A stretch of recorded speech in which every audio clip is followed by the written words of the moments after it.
तो दोस्तों आज हो चुका है 8 जनवरी 2026 और आज दिन भर की प्रमुख खबरों के साथ हम हाजिर हैं हमारा विशेष कार्यक्रम लेकर आम आदमी की बात खबरों के साथ। बजट सत्र की तारीख उठा हुआ है ऐलान। केंद्र सरकार ने आज की घोषणा कि संसद का बजट सत्र 31 जनवरी से होगा शुरू। इसमें मध्यम वर्ग के लिए आयकर छूट की बड़ी उम्मीदें जगी। डिजिटल इंडिया 2.0 का किया शुभारंभ। प्रधानमंत्री ने आज डिजिटल इंडिया 2.0 अभियान की शुरुआत। इसका लक्ष्य हर गाँव तक हाई स्पीड 6G इंटरनेट और AI सेवाएं पहुँचाना होगा। एक देश एक चुनाव पर सौंपी गई रिपोर्ट। उच्च स्तरीय समिति ने आज अपनी अंतरिम रिपोर्ट राष्ट्रपति को सौंपी, जिसमें 2029 से देश भर में एक साथ एक चुनाव कराने पर सौंपी गई है रिपोर्ट। 5 राज्यों में नए राज्यपालों की हुई नियुक्ति। राष्ट्रपति द्वारा आज 5 राज्यों के लिए नए राज्यपालों की नियुक्ति की गई, जिसका उद्देश्य प्रशासनिक सुधार होगा। चुनाव आयोग की सोशल मीडिया पर सख्ती। चुनाव आयोग ने आज आगामी चुनाव के लिए नई गाइडलाइन जारी की, जिसमें इन्फ्लुएंसर्स द्वारा किए जाने वाले विज्ञापनों पर कड़ी नजर रखी जाएगी। जातिगत जनगणना के रोडमैप पर आया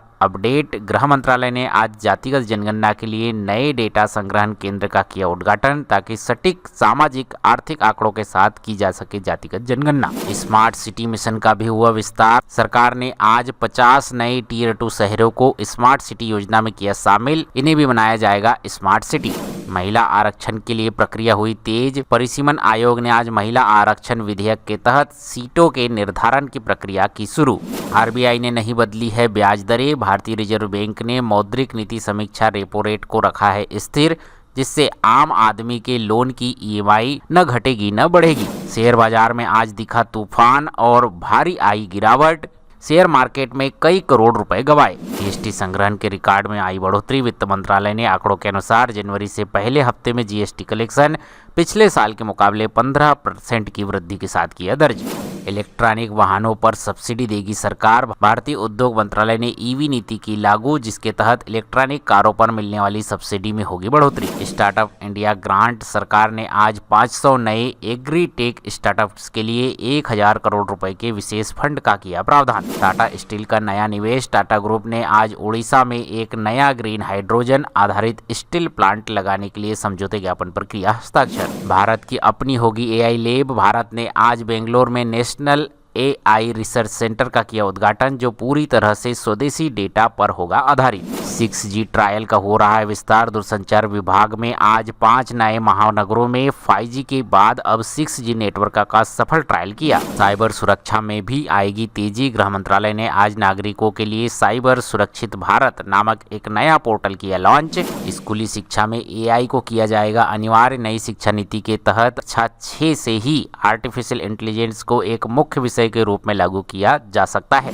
कैंसर की दवाएं होगी सस्ती। भारतीय वैज्ञानिकों ने आज कैंसर के इलाज के लिए एक नई ओरल पिल विकसित की है, जिसकी कीमत बाजार में काफी कम हो सकती है। MBBS सीटों में की गई वृद्धि। स्वास्थ्य मंत्रालय ने आज देश भर के मेडिकल कॉलेजों में 5000 अतिरिक्त सीटें बढ़ाने को दी मंजूरी। अमेरिका की ओर से H-1B वीजा में ढील। अमेरिका ने भारतीय इंजीनियरों के लिए आज से वीजा नवीनीकरण की प्रक्रिया को पूरी तरह डिजिटल और आसान बनाया। उत्तर भारत में भीषण ठंड का माहौल। मौसम विभाग ने आज दिल्ली NCR सहित पूरे उत्तर भारत के लिए रेड अलर्ट किया जारी। अगले 48 घंटे तक कोहरा समेत ठंड के दिए संकेत। गंगा सफाई का अभियान 3.0 फिर से हुआ शुरू। आज गंगा नदी की सहायक नदियों को प्रदूषण मुक्त करने के लिए 5000 करोड़ के नए प्रोजेक्ट की गई शुरुआत। भारतीय रेलवे ने आज से टिकट कैंसिल होने पर रिफंड की प्रक्रिया को 24 घंटे के भीतर पूरा करने का सॉफ्टवेयर किया अपडेट। बीजेपी के JP नड्डा ने बंगाल को बांग्लादेशियों का सुरक्षित ठिकाना बताया। कोलकाता में छापेमारी के बाद ED की टीम IPAC के दफ्तर से निकली।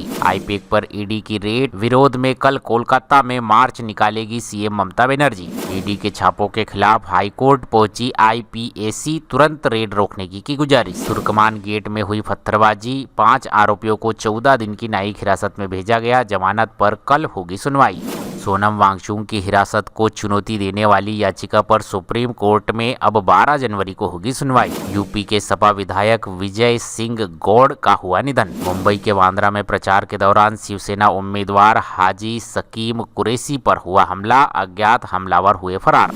ईडी की रेड पर भड़की ममता बनर्जी, बोली हद पार हो चुकी है, अब पूरे राज्य में टीएमसी करेगी विरोध प्रदर्शन। कठुआ में आतंक विरोधी ऑपरेशन पूरे दिन रहा जारी, मुठभेड़ स्थल के पास जोश का ठिकाना किया दस्त। नाबालिग खिलाड़ी के साथ उत्पीड़न के आरोप के बाद राष्ट्रीय शूटिंग कोच अंकुश भारद्वाज हुए निलंबित। पटना सिविल कोर्ट को आरडीएक्स से उड़ाने की मिली धमकी, ईमेल के जरिए भेजा गया मेल, बम स्क्वाड करेगी जांच। टीम इंडिया को लगा बड़ा झटका, तिलक वर्मा की सर्जरी हुई, न्यूजीलैंड के खिलाफ टी20 सीरीज से हुए बाहर। हैदराबाद में जेप्टो डिलीवरी एग्जीक्यूटिव की सड़क हादसे में हुई मौत, बस ड्राइवर हुआ गिरफ्तार। तो ये थे आज दिन भर के कुछ प्रमुख अपडेट्स। उम्मीद करता हूँ ये वीडियो जानकारी अपडेट्स आपको पसंद आए होंगे। ये वीडियो जानकारी अपडेट्स आपको अच्छी लगी हो तो वीडियो को लाइक, चैनल को सब्सक्राइब कीजिए। मिलते हैं आपसे अगले वीडियो में, तब तक के लिए जय हिंद, वंदे मातरम।